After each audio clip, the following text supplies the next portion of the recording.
नमस्कार मित्रों। आज का विषय है पद्माकर के काव्य कला की विशेषताएं। बीए भाग द्वितीय। दरअसल ये पद्माकर का काव्य सौंदर्य है और इस प्रश्न को कई बार इस तरह पूछा जाता है कि पद्माकर के काव्य कला की विशेषताएं बताइए। इसी प्रश्न को इस तरह से भी पूछा जाता है कि पद्माकर का काव्य सौंदर्य सोदाहरण स्पष्ट कीजिए। और इसी प्रश्न को पद्माकर की कविता में रीति कविता की सभी विशेषताएं दिखाई देती हैं। तो इस तरह भी इस प्रश्न को पूछा जाता है। तो यदि हम पद्माकर के काव्य कला की विशेषताओं को देखें तो रीतिकाल के जो कवि हैं उसमें पद्माकर का महत्वपूर्ण स्थान है। ये कवि के साथ साथ आचार्य भी थे और आचार्य के रूप में कवि पद्माकर ने जिन रीति ग्रंथों की रचना की है उनमें जगत विनोद, रसमंजरी और पद्माभरण ये बड़े महत्वपूर्ण उनके रीति ग्रंथ हैं। इनमें उन्होंने 9 रसों का वर्णन किया है,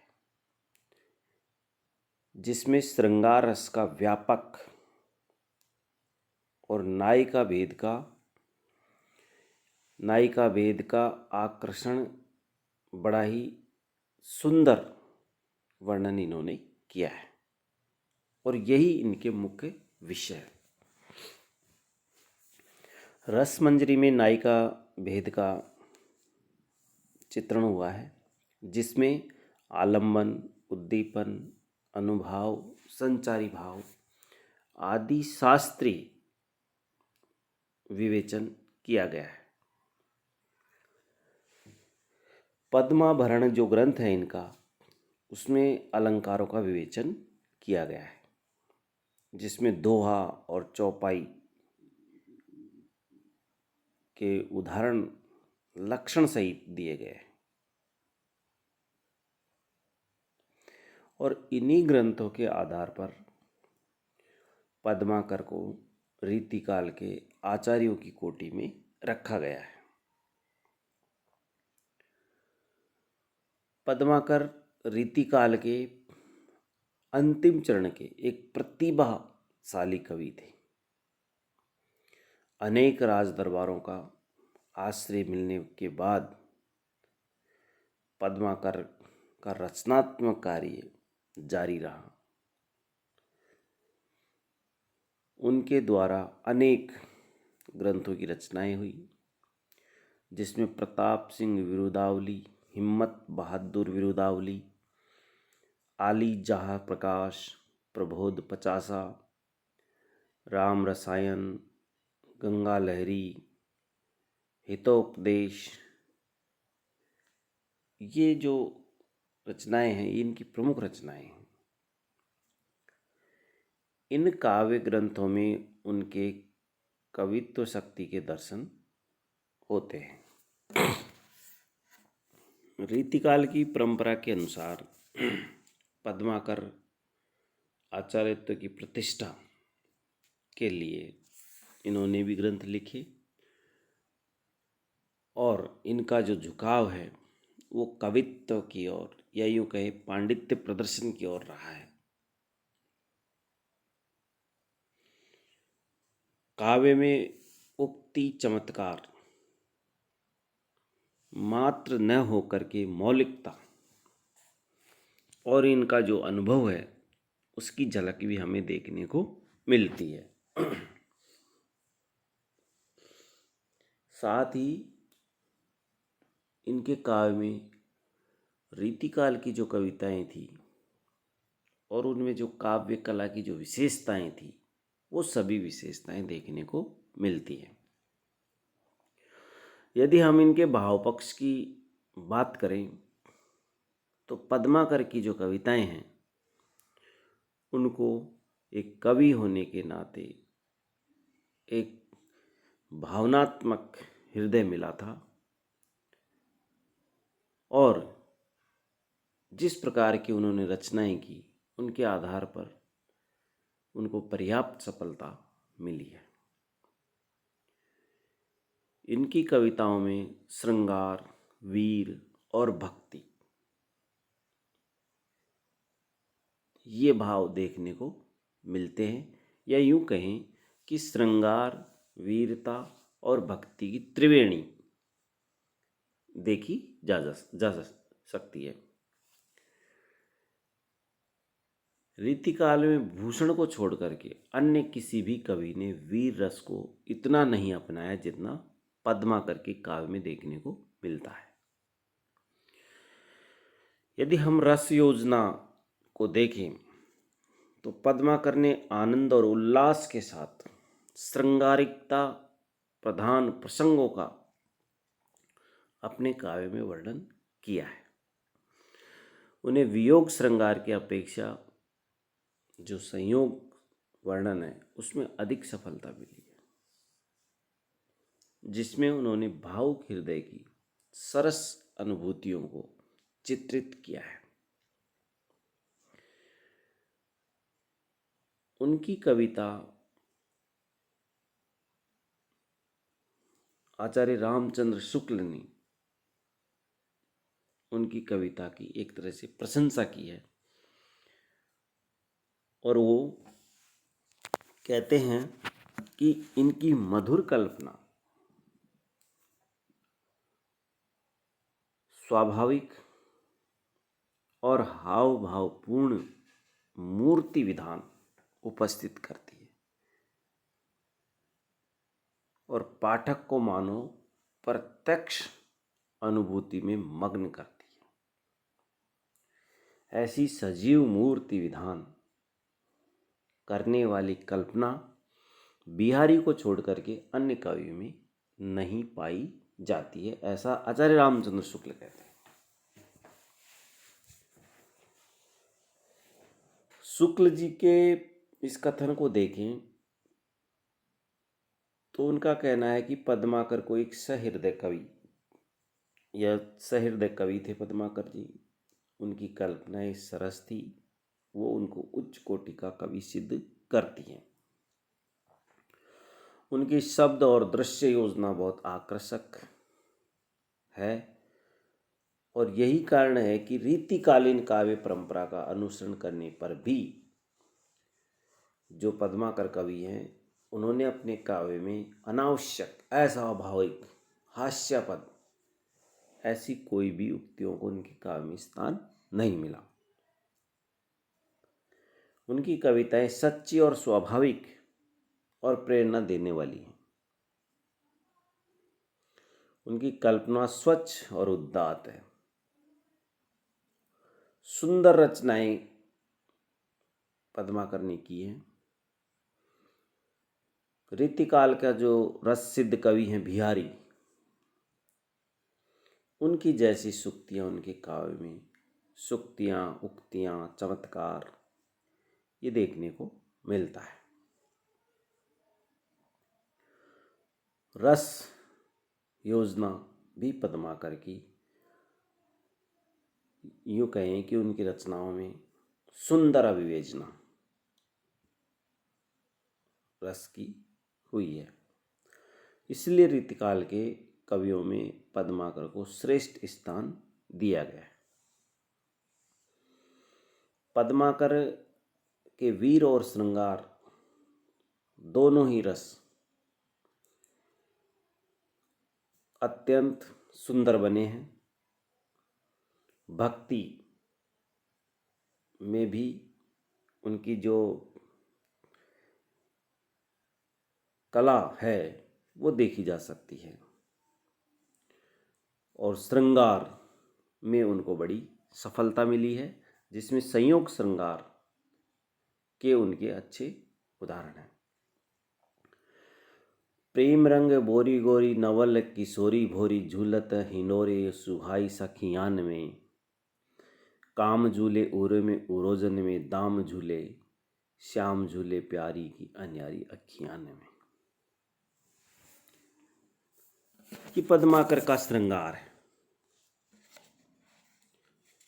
संयोग श्रृंगार के उनके बहुत सारे उदाहरण हम देख सकते हैं। और वीर रस के अंतर्गत शौर्य, साहस, युद्ध का उन्माद, सेना के बल को उत्साह भरने वाले उनके पद हैं। एक सजीव चित्रण है। एके गही भाले करी मुख लाले, सुभट उताले घालत है। तोरत रिपुताले आले आले, रुधिर पनाले चालत है। झारत असी जूरी जे, वीरनी उरजे पुरजे पुरजे कोटि करे। हथियारनी सूटी नेकु न हुटे, खल दल कुटे लपकी लारे।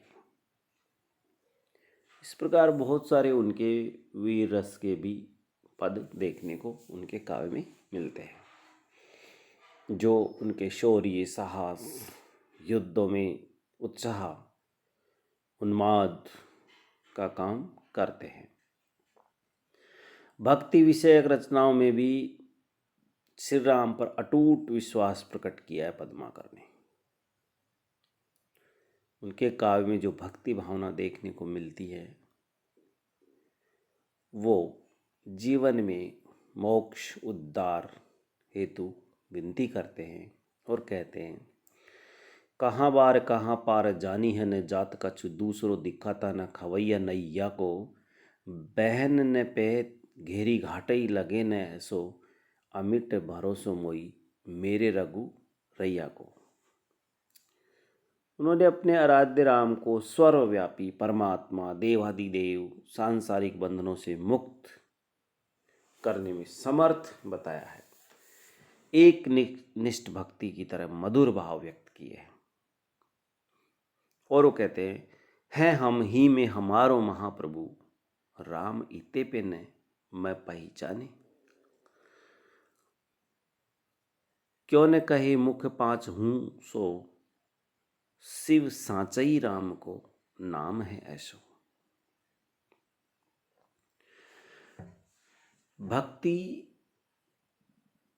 में केवल चमत्कार प्रदर्शन नहीं किया उन्होंने, बल्कि शिव की स्तुति के प्रसंग भी उन्होंने अपने काव्य में लिए हैं।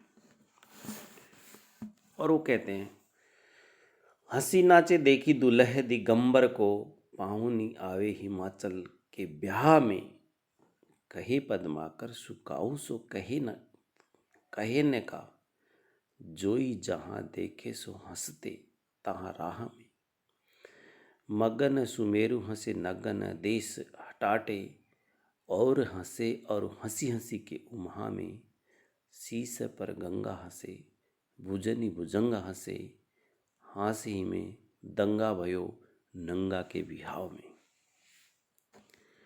हृदय में जब भक्ति की तरंग पद्माकर के उठती है तो वे अत्यंत विनम्र उद्गार व्यक्त करते हैं और दास्य भाव की भक्ति उनके काव्य में देखने को मिलती है।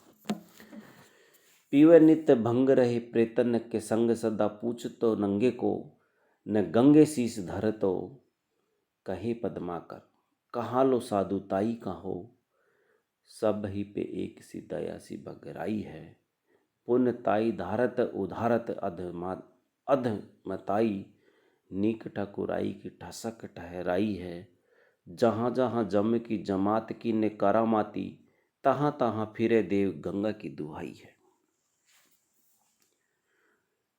ये बहुत सारे उदाहरण देखने को मिलते हैं जिसमें कवि पद्माकर ने भक्ति की है और भक्ति में उनके काव्य कला की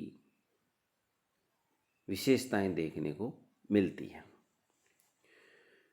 यदि उनके प्रकृति चित्रण की हम बात करें तो रीतिकाल के जितने भी कवि हैं उनके प्रकृति चित्रण से कवि पद्माकर का प्रकृति वर्णन कम नहीं है। अन्य रीति कवियों ने भी वियोग श्रृंगार में जो प्रकृति के चित्रण किए हैं वो पद्माकर के काव्य में कहीं उनसे श्रेष्ठ देखने को मिलते हैं। अधिकांश कवियों ने प्रकृति के उद्दीपन रूप का वर्णन किया है, जबकि पद्माकर कवि आलंबन और उद्दीपन दोनों रूपों का अपने काव्य में वर्णन किया है। इस कारण से उनका जो प्रकृति वर्णन है वो बड़ा आकर्षक और भावपूर्ण बना है। उनका आलंबन रूप का बसंत का एक चित्रण है। द्वार में दिशान में दूनी में देश देशन में देखो दीप दीपन दीपत दिगंत है। बीथिन में ब्रज में नवलेनिन में बेलिन में बनन में बागन में बगरो बसंत है। बड़ा आलंबन रूप का चित्रण है और पद मैत्री बहुत सुंदर इसमें बनी है। द्वार में दिशान में दूनी में देश देशन में देखो दीप दीपन में दीपत दिगंत है। बीथिन में ब्रज में नवलेनिन में बेलिन में बनन में बागन में बगरो बसंत है। उद्दीपन रूप का भी वर्षा वर्णन उनके काव्य में देख सकते हैं, जहाँ वियोगिनी की दशा का एक चित्रण उन्होंने किया है। बरसत मेह ने सरसत अंग अंग झुरसत देह जैसे जरत जवासो है। बरसत मेह नेह सरसत अंग अंग झुरसत देह जैसे जरत जवासो है। कहे पद्माकर कदम्ब के कंदवन में मधुवन कीनो आई महल मवासो है। उदय उदम जताई दीजो मोहन को उदय उदम जताई दीजो मोहन को ब्रज को सुवासो भयो अग्नि अबासो है। पात की पपैया जल पान को न प्यासो कछु बीथिन वियोगिनी के प्राणन को प्यासो है। तो इस प्रकार पद्माकर के भाव पक्ष को हम बहुत ही सुंदर आकर्षक ढंग से देख सकते हैं।